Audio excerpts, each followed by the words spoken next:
Coucou! Welcome back to the channel. My name is Ellen Faith Monroe Akon, and today we are going to talk about the things we wished we knew before moving to France. I believe that there are some people who are yet to move into the country. This will help you to lower your expectation or manage your expectations or even have higher expectations. You never know. So basically this video is just to help you to know what you're getting yourself into so that you prepare for it, And I'm here with Michael Akinya, you can call me Kwame Sucre. my very good friend. He's always on this channel. It feels like the channel is for you because I'm always here. Thank you so much for being here. So the first thing that I wish I knew was that it's very important to speak French, or you have to learn the basics of French before coming. Know French before coming, because for us I think it was easy because we could speak the language before coming here. But even with that, we had an issue of accent. So sometimes when you're talking, they will say that, oh, we don't really understand. They will just snub you and then like je comprends pas, tu dis quoi, et tout ça. Like they don't really understand. So even if you have an accent, it's fine. But the important thing is for you to speak French. When I first settled in the country, like my French wasn't the best. So sometimes I go to the administration just trying to explain something to them, and they will tell me that you don't understand what I'm saying, and then I'll try and say it in English, and they'll be like, ici c'est la France, on parle français. Like even if you want to use Google Translate, it won't be the best. Like people would not give you that attention that you want. Because you can't speak the language. So I would just entreat you to take a course, like study your French, just basic French, not like the big French. The French people don't really feel comfortable speaking, a different language or speaking English. Exactly. Even though they understand, but they wouldn't really feel comfortable speaking it. So you have to learn the basics of, saying, I want to buy this, how much is this, or I want to pay it by card or by cash, those things. And the second thing I wished I knew was that it's hard to find a job. Luckily for me, I had a job before coming into the country because of came through a government program. Yeah, because I came through a government program. But I know a lot of friends who are here and are still struggling to find a job. So it's not always that the moment you come here there are jobs here, so like you would just find the job. It takes a while. So before you come, just have some money in your account that could take care of you for like 3 months, maybe maximum. And then I think within that period you find something to do. And it's best if you speak multiple languages. Like in our case, we are bilingual. English and French. So it helps, So I know that there are lots of academies in France that want English teachers. So with that it was easier for us to find a job even at the end of it. But if you want to go into a different sector, just try and have some money in your account, to survive for like 3 months before you start working. Because it's not always like the moment you get here the job is waiting for you, because trust me, there are a lot of people in the country with no job. And then my experience with the French system is that the French government prioritize students, Government prioritize students. Now I'm a student. Than workers. I'm a student, and then I feel like I'm really enjoying. There's CAF, where the government pays for some part of your rent as a student. There is also food, like in my school, like they give us food stuff, like a lot of food stuff during the week. And then like I don't really spend a lot on food. With also the transport. The transportation, especially if you're in Paris. Like the card is supposed to be 84 euros, but we the students we pay 38 euros. I mean, because you're a student. Because I'm a student. Like there's a lot of benefits. The government takes parts. They take part of your cost in so many things. Your accommodation cost, your transport, and then one thing I also realized that if you're a student here in France, and then let's say you had your driver's license in your country before coming to France, you can use it to drive here as a student for 2 years, but that's benefit is for students only.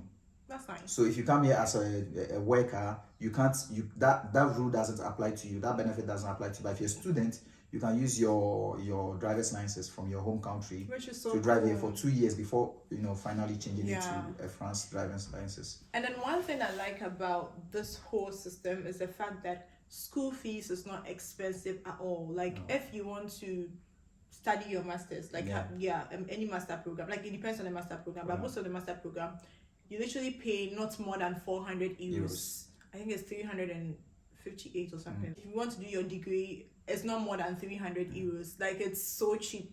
Just to let you know that government really takes care of the students here in France. So if you want to come here, I think coming here as a student is also very easy. That's one of the easiest way to come. Like Campus France is in almost all the countries in the world, trying to get more students to come here to study. So if you even thinking of coming to France, I think one of the ways to come is the easiest ways is coming as a student. Coming as a student, and then know that there are lots of benefits here for you to survive even before you find a job. And I'm really enjoying my life as a student right now. Like I'm not struggling as I used to last year, I would say. And then funny enough, I think that's the reason why I have a friend who always wants to be a student in France. Exactly. After this course, he jumps onto the next course. After this course, he jumps onto the next course. I may even do my PhD here, you know, because man, it's the best. All right, let's also talk about the fact that, you know, the French people, you know how we all see the French, France as a country of fashion. I think it's not really the case when you come here, because you know, the French, when you hear France, we hear fashion week, France, that's elegant like day, Dior, Chanel, like you know, all those Dior, you know, Louis Vuitton. We have Louis Vuitton in this country. We have Dior. We have, so you think here is a country of fashion, but then the French people themselves, they don't really care about dressing and then, you know, being fashionable, wearing, you know, no. Prior to my coming, I actually thought that okay, my fashion sense is going to move from where I was to here. And then I got here and I'm like, everybody is dressing some way now. Like my fashion sense is really bad. Like it's like here, because. I think that's why, well, I would say, so now being here for some time now, I can see the reason why your shoe is now dirty. Now you wear dirty shoes. Now your shoe is dirty. Now your shoe is dirty. No, I'll cut this part. I'll cut it. Her shoe is dirty. But yeah, I mean, that's the point I'm trying to make, that it's not as it is. Like I watched Emily in Paris. I think the review and the guy was like, oh, in Paris everybody dressed nice, and I'm like, huh? Which part of Paris? It's not about not dressing well. You know, we are talking about how fashionable they are. You know, you can actually dress well, but not being in that fashion sense. You know, like that fashion sense. You know, but you see how we see France to be a country of fashion. You know, wearing some, you know, top things. You don't see people. How often do you see people wearing Louis Vuitton? Or people wearing Dior, or people wearing that. Maybe it's because of where you stay, my boy. Oh, no. Yeah, you know, people wear anything they want and then they just get out. It's not, you know. That's true. Yeah. My experience, I think I can also say that what you see about France is not what you get when you come here.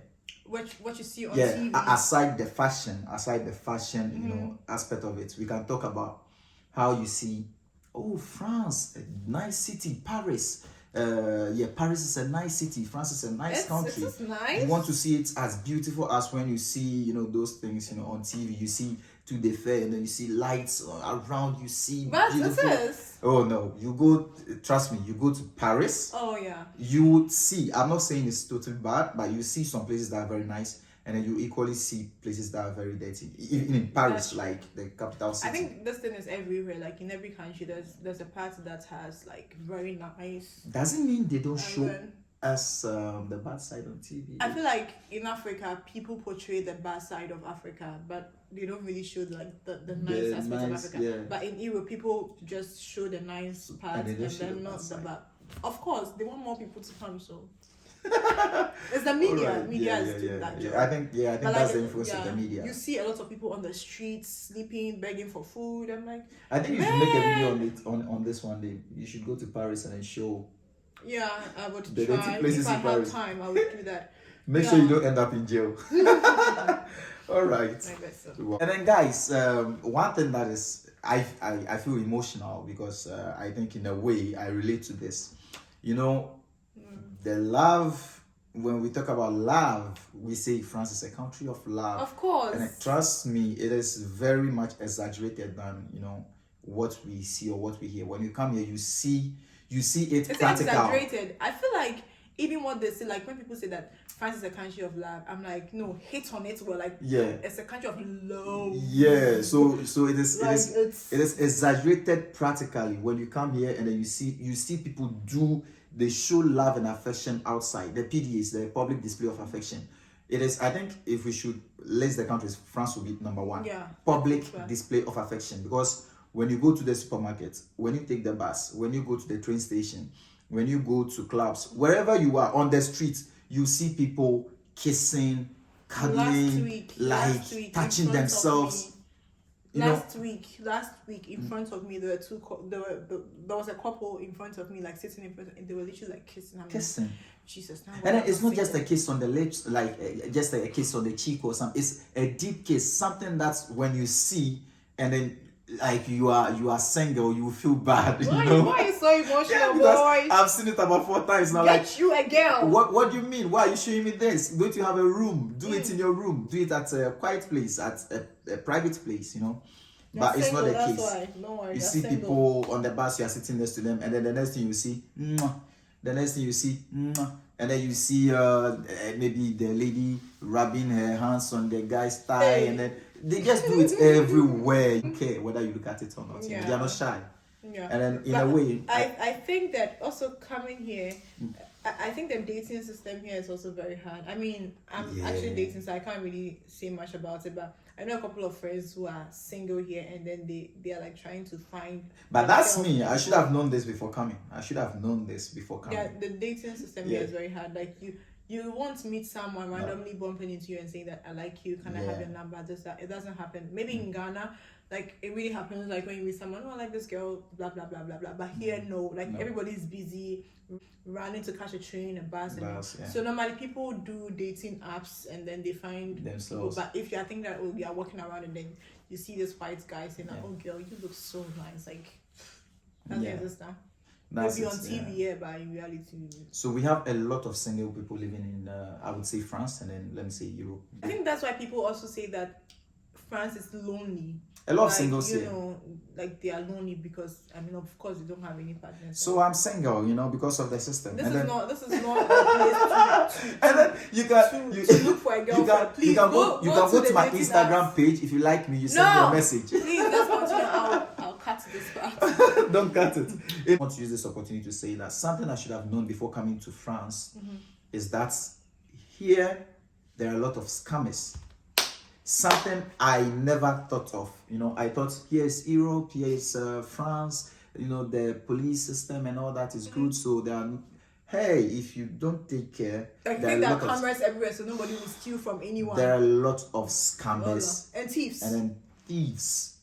Especially in Paris. If you go outside and then you are walking in Paris, if you don't take care, by the time you realize, you touch your pocket and then you'll not find your phone again. Someone has pickpocketed you. Or if you are eating at a restaurant, you put your phone on a table. If you don't take care, it will be gone. Even though we have cameras. And that's the reason why you should know this before coming. That even though, yes, Europe, here we have cameras and all that, if you still don't take care, you end up, you end up facing the wrath of scammers and then thieves.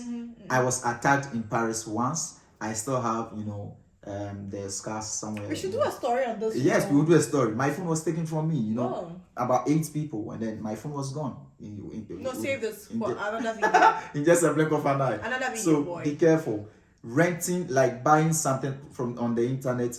When you want to rent a room, you are searching for it on the internet. You want to buy a car on the internet. If you don't take care, you will end up throwing your money away. Yeah, because last year I know about 2 assistants who were scammed because they were looking for a room online, and then they paid like 1,000 euros plus or like 900 euros plus. Wow. And then they didn't get a room. Like, how do they call it? Anak, like right? Fraud, like scam. Anak. And then like they literally scam the person. So you want to be careful when you are looking for a room.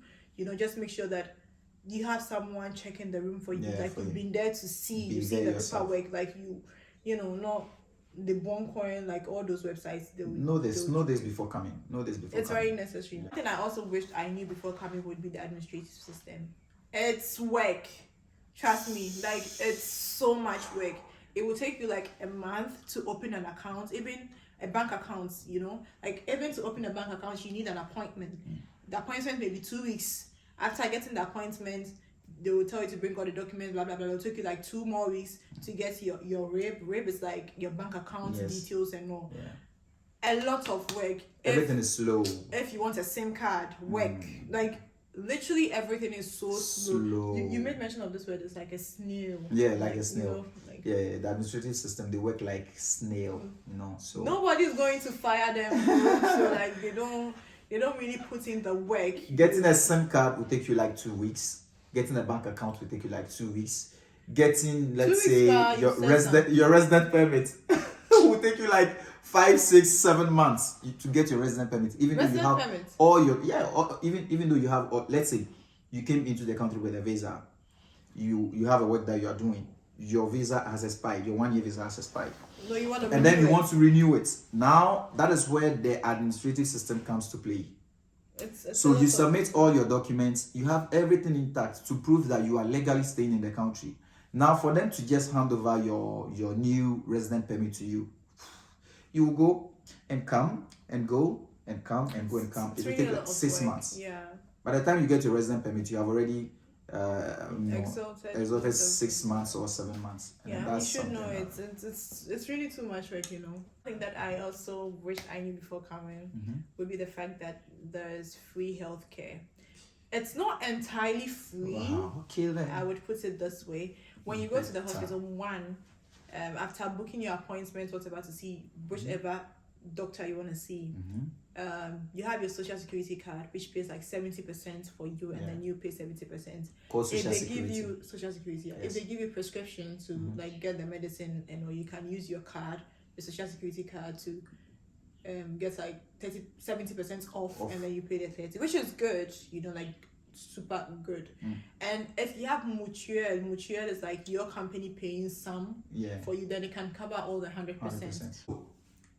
If you are working, you are entitled to social security. So that the social security will cover 70% of your health bills. So we have private companies also that have what we call mutual. So that's also a private social security. So for me, I'm working, I benefit from the social security, the government one, which is 70%. And then I've also registered with a private one, which is 30%. So if I go to the hospital, or if I go to the pharmacy to get medicine or drugs for about 100 euros, let's say 100 euros, the social security, because I have my social security card, the social security will pay 70 euros of the cost, and then my mutual, that's the private, will also pay the 30 euros. So which means I didn't pay anything. You understand? But you have to register for that first. Yeah, you have to register for the government and then the private. Yeah, and if you're a student too, it's 70%. Yeah, you're entitled to the 70%. Yeah, which is good. And also one thing that I don't like is the fact that if you want to go see the doctor, the dentist, you have to book an appointment. Sometimes you should know this before coming. Yeah. Everything is an appointment in France. Everything. And then also, I wish I knew that everything is cashless. Yes, the cashless system. Okay, well, you can use cash. But it's mostly cashless. You use the card, carte bleue. How is it cashless? Do you want to explain? Carte bleue. So carte bleue is like your card. Your bank card. So if you want to buy something, you have to use your card to pay. Yeah. But you can also use cash. Like some places will take cash. But for me, where I come from, we normally do cash. So coming here, like it took like a year for me to transition into the cashless system. Adapt to it. Adapting to it. Because now I don't even have any cash on me. But first, I don't remember the last time But first, when I came, like I would literally like go to the bank and withdraw money just to have money on me, because I was so used to. Everything is I wish I knew that people could easily scold people in public. I had a lot of encounters where I would see someone like just shouting at someone or scolding someone or just rebuking the person for doing something in public, and the person is not even like your family member, your friend, or like maybe I'm in the bus and I'm playing music, or like I'm chatting with a friend and then it's a bit noisy. Someone can just say that you're making noise, like like just to alert you not to make noise, And I think there was one time that the person sitting wasn't supposed to sit there or something. The person was really shouting in the train. Like it became a whole banter, like back and forth and all. I think they mind their business, but then when someone is, disturbing, when what you are doing is actually disturbing their peace, they will rebuke you in public. They will tell you that, why are you doing this? For example, you enter the train, it says no smoking, and then you start smoking. You take your, like, anyone at all will tell you, really they'll shout at you, you understand? Yeah. And then I think, in a way, do you think that is good or? Well, I mean, of course, it's affecting good. The person. That's why the person is telling you to do they it. tell you how they feel about what you do. Even if it's your own child, that let's say they are blunt. They don't shouting hide. At your child or something. Someone tell you, madame, il faut pas faire ça. They'll tell you. Even students, like your students will tell you that you're shouting at them, like, tu fais ça, on ne fait pas ça. They're rebuked in public. And you have to learn to accept being rebuked in public. You have to learn that before coming. And lastly for me, I wish I knew that snow in France is not really snow. Like, we have snow, like the grand snow, like the big snow, like the snowflakes here. Like, I come from a country where there's no snow. So when I was coming, I was like, okay, so it's going to snow. I'm going to stand in the snow, take pictures and all. But ever since I came here, in 2 years, like, there's been 3 snow, like just 3 times snowing and all. And even with that, it's not like snowflakes, like you see like a lot of snowflakes on the ground that you can take pictures of. What is it like? Like, it's small, like c'est petit, like it's not really it's as not, you see it's on not TV, really snow. all white, No. I think these things will be in Canada and the US. But over here it doesn't really snow. So. Doesn't really snow. But it's cold. It can be cold. But now I'm used to the weather, so I would say it's not so cold. But it can be cold, but don't really expect snow. Yeah. And then one thing I also should have known before coming, well, from where I come from and then other countries that I've been to, let's say in Africa, when you see, like, there is a lot of noise outside. You understand? You'll be walking and then you see a restaurant, a bar or a club playing loud music and all that. But here, even in your own room, you have to make sure your TV volume is. If not, you'll be reported to the police or something. Here, everyone, like, there's no noise. There's no noise on the streets, like, let's say music. Noise. No. Yeah. And then I also wish I knew that all the African foods that I was packing into my bag to come to France was not really necessary. It wasn't necessary because, like, we have African markets here where you could get fufu, bankun. Like, yesterday, like this, my landlady gave me bankun, like kokonte, all those things. Like, literally, my money could be like, you could get all that here. Yeah. So when you're packing to come to France, no need to pack all those things. Literally, like, the 23K of that bag was full of African food stuff, like momone, kobe, kako, like all those things. Everything is here. You don't need to, like, now thinking about it, I just feel like I wasted my luggage. Yeah. So know that. But it's expensive. Of course, it's expensive when you're buying it here because they also, import it. Yeah. So obviously, these are some of the things that we wished we knew before coming. And I hope that it helps you to prepare before you come here. Or if you're already here trying to settle in, I hope this video helps. Thank you so much for coming. And I hope that we find you a girlfriend. Sure. Bye. Bye.